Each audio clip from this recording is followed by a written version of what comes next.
What if your deepest gift, the ability to feel others so intensely, was also the very weapon used to hurt you? What if your empathy, the part of you that wants to understand, soothe, and heal, was being hijacked, not by obvious enemies, but by people who claim to love you?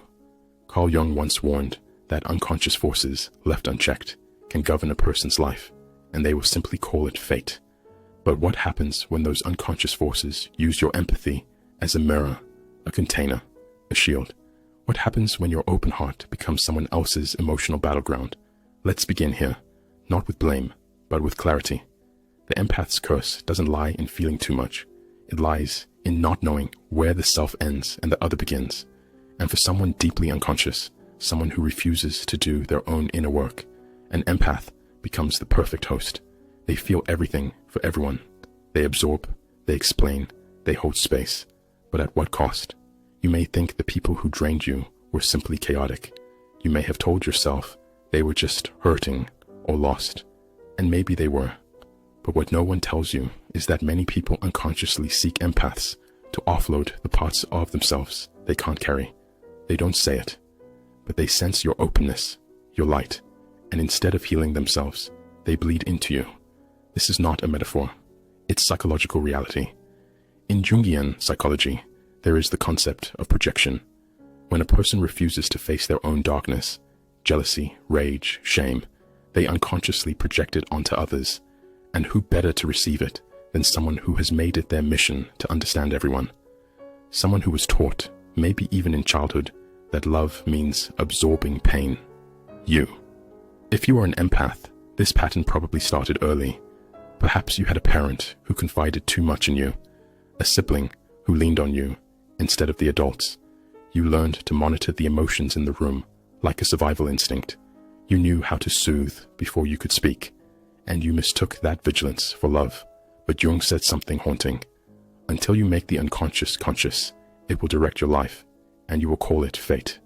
That's what emotional enmeshment feels like. Fate. You meet someone. They seem kind, but emotionally heavy. You connect. You begin to help. You try to love them whole. But slowly, you start to feel exhausted, confused. You doubt yourself, apologize too much, shrink. And still, they ask for more. This is not love. This is the empath's silent war. And the real danger? You think it's your fault. You start wondering if you're too sensitive, too dramatic, too much. But those are not your thoughts. They are the echoes of someone else's unprocessed pain. Jung believed in individuation, the process of becoming a whole, autonomous being. But individuation requires separation. It means realizing that other people's emotional wounds are not yours to fix, that your value is not measured by how much suffering you can hold, that your empathy is sacred and it must be protected. But society doesn't teach you that. You're told to be kind, to forgive, to understand. And yes, those are powerful virtues, but without boundaries, they become self-destruction in disguise.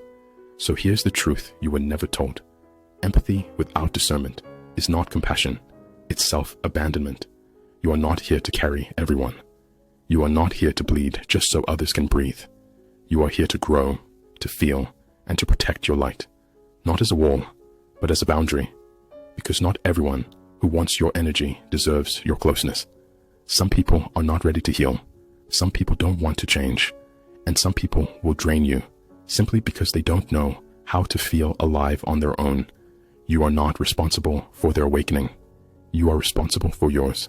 So if you're an empath who has been used, misunderstood, or slowly disappearing inside someone else's story, it's time to reclaim your narrative.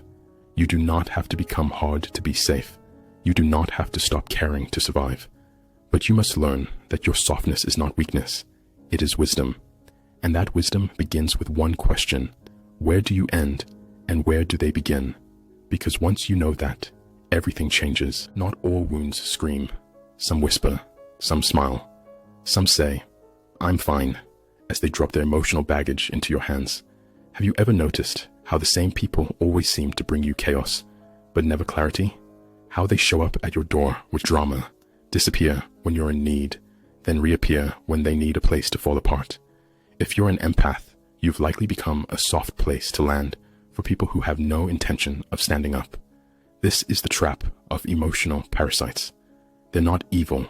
In fact, they often appear vulnerable, kind, even broken. But their brokenness is weaponized. Not intentionally, but unconsciously. That's what makes it so dangerous. Carl Jung described this danger through the lens of the shadow, the disowned parts of the self that we refuse to face.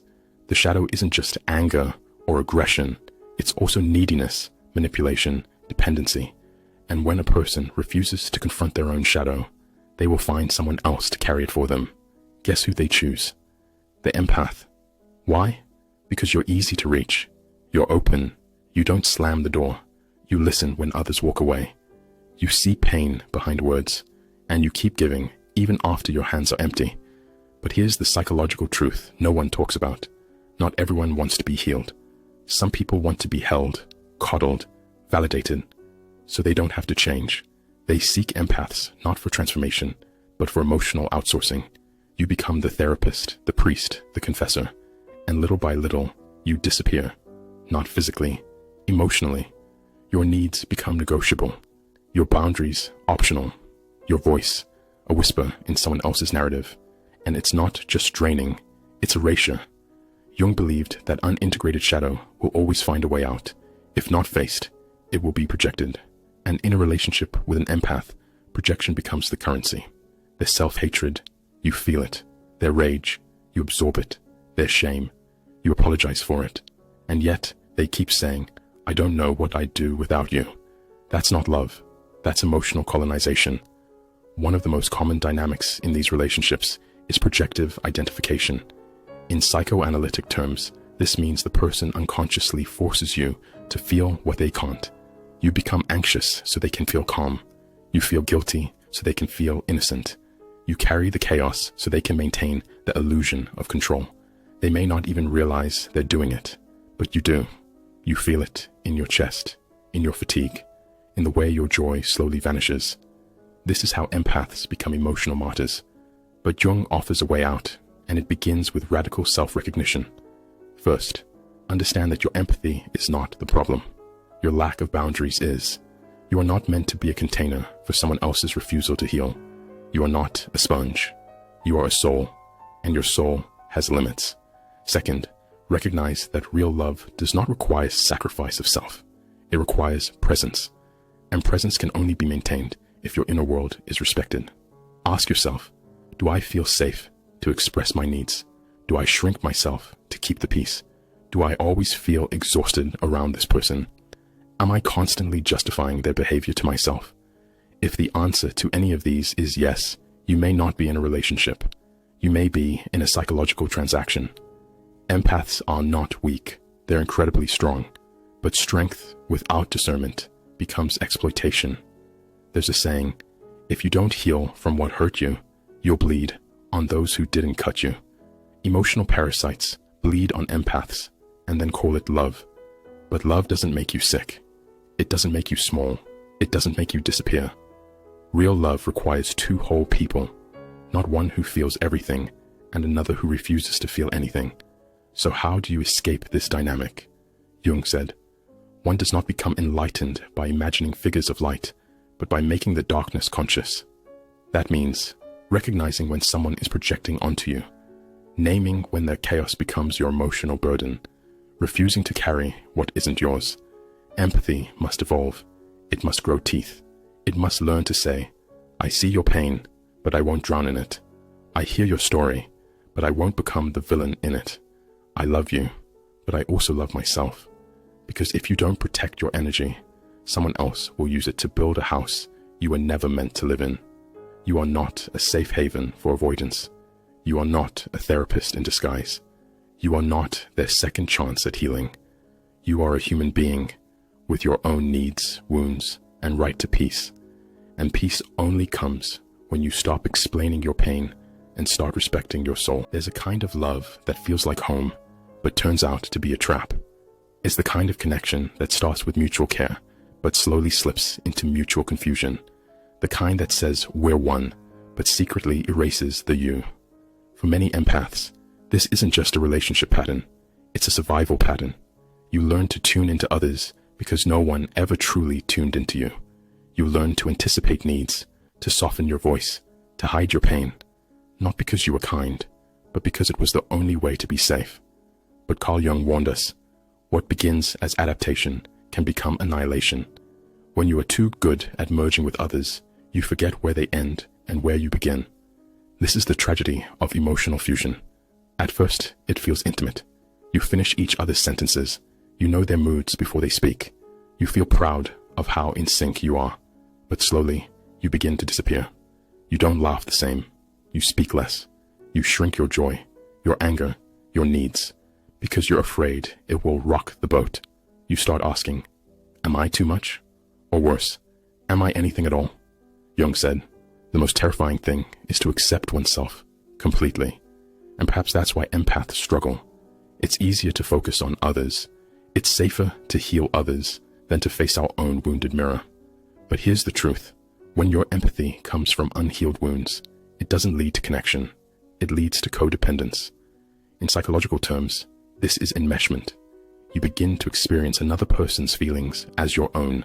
Their moods become your weather, their validation your oxygen. You become so attuned to them that you stop being attuned to yourself. This isn't compassion.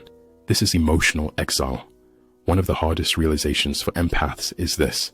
Sometimes, what you call love is actually self-abandonment. And no, it's not your fault. This pattern likely began in childhood. Maybe you had to parent your own parents. Maybe your feelings were minimized. Maybe you were praised for being mature when you were really just emotionally neglected. So you became what others needed. But now, you no longer know what you need. You say yes when you mean no. You offer help when you're collapsing inside. You confuse being wanted with being loved. But Jung would ask you, is this who you truly are?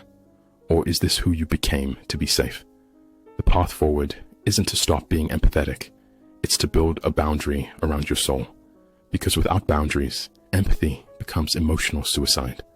Jung's process of individuation, the journey to wholeness, demands that we reclaim the parts of ourselves we've disowned. The angry parts, the selfish parts, the wild, spontaneous, needy parts.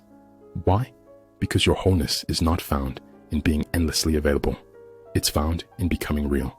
To individuate is to say, I can love you and still say no. I can care for you and still walk away. I can hold space for your pain, but I won't abandon mine. This isn't cruelty. This is maturity. Too often, empaths wear their pain like armor. They believe that if they suffer enough, absorb enough, tolerate enough, they'll finally be chosen. But the truth is, the right people won't need you to bleed for them. They'll meet you in your truth, not your performance. It's time to return to yourself. It's time to stop negotiating your worth in emotional transactions. It's time to see that your ability to feel deeply is a gift, but only if it's rooted in self-awareness. Start asking, who am I without someone to fix? What do I need when no one else is in the room? When did I learn that being quiet made me lovable? These aren't comfortable questions, but they're the questions that begin the real healing. Because when you finally reclaim your voice, your needs, your anger, your joy, something shifts. You stop attracting people who want to drain you. You stop settling for love that costs your identity. You stop performing. You start becoming. And that's the moment Jung would say you've stepped into the shadow. Not to be consumed by it, but to finally integrate it. The empath doesn't have to be a martyr. You don't have to disappear so others can shine. You can stand in your truth, fully seen, fully alive, and still love with all your heart. Because real empathy begins not with sacrifice, but with sovereignty. There comes a moment, quiet, unspectacular, when something inside you simply says, enough. You're not angry. Not yet. You're just tired. Tired of over-explaining. Tired of absorbing moods like a sponge. Tired of apologizing for having boundaries. Tired of living in someone else's emotional weather. This is not breakdown. This is breakthrough. Carl Jung believed that real transformation doesn't come with fireworks. It comes in silence, in surrender, in the refusal to continue a game you didn't choose to play. And for the empath, that game has always been emotional labor without reward, love without rest, connection without clarity. But what happens when you stop playing? You start living. Because true individuation the process Jung saw as the core of the psyche's evolution, is not about becoming someone else. It's about shedding the false selves you've carried just to survive. The nice one, the strong one, the unshakable one, the one who never needed anything. All of these were masks, useful perhaps, but they're not you. The empath who wakes up is dangerous, not because they hurt others, but because they stop abandoning themselves. You start speaking truths that make people uncomfortable. You start leaving rooms that dim your light. You start saying no, not with guilt, but with peace. This isn't selfishness. This is the return to wholeness. You begin to realize something radical. You are not responsible for fixing what others refuse to face. You are not required to be liked in order to be safe. You are not obligated to play therapist in order to earn love. Let that sink in. The moment you stop over-functioning for others, the system shifts. Some will resist. Some will accuse you of being cold, distant, or cruel. But their reaction is not your problem. It's their unprocessed dependency meeting your newfound sovereignty. Jung called this moment shadow integration. You are no longer projecting your unclaimed power onto others. You are reclaiming it. And with that reclamation comes grief. Grief for all the years you overgave. Grief for the friendships that were only alive as long as you stayed small. Grief for the versions of you who thought love had to be earned through suffering. But on the other side of that grief is space. Space to feel your own emotions without drowning in someone else's. Space to dream without asking for permission. Space to exist without explanation. You begin to choose your life, not react to it. And in that space, new relationships emerge, not built on performance or pity, but on presence. You'll find yourself surrounded by people who don't need to be rescued because they've done their own work. People who celebrate your too muchness as your magic. People who don't just listen, but hear you. But most importantly, you'll meet the version of yourself who has been waiting all along. The you who doesn't need to be liked to feel worthy. The you who says no and doesn't flinch. The you who doesn't explain her intuition or justify her boundaries. The you who finally understands empathy was never the problem. It was the absence of self. Because when empathy is grounded in identity, not in performance, it becomes power. Not the kind that controls others, but the kind that anchors you. The kind that says, I will love you, but I will not lose myself to do so. This is what Jung meant when he said, wholeness is not achieved by cutting off a portion of one's being, but by integration. The light and the shadow, the giving and the receiving, the boundaries and the softness, the self and the other. All of it, held, honored, integrated. You are no longer here to play savior. You are no longer here to carry what others refuse to lift. You are here to live, not as a ghost in someone else's story, but as the author of your own. And that, dear empath, is how your story changes, not through rage or rebellion, but through remembering who you are, what you feel, and what you will never abandon again.